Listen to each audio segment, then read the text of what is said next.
একটা বিশাল দীর্ঘদিনের একটা ক্ষোভ, ক্ষোভটা দীর্ঘদিনের মানে জমতে জমতে একটা মানে বিস্ফোরণ হওয়ার পর্যায়ে।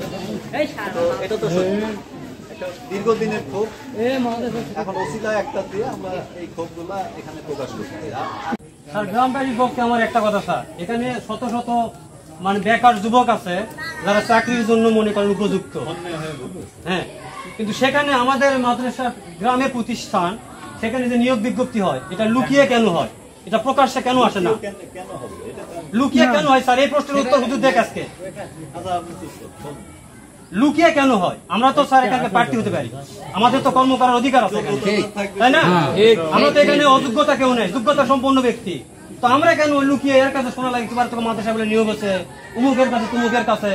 আমরা সংবাদ মাধ্যমে জানতে পারার দ্বিতীয় বিজ্ঞপ্তির জন্য আবেদন করছি, সেটাও আবার লুকিয়ে প্রকাশ করা হয়েছে।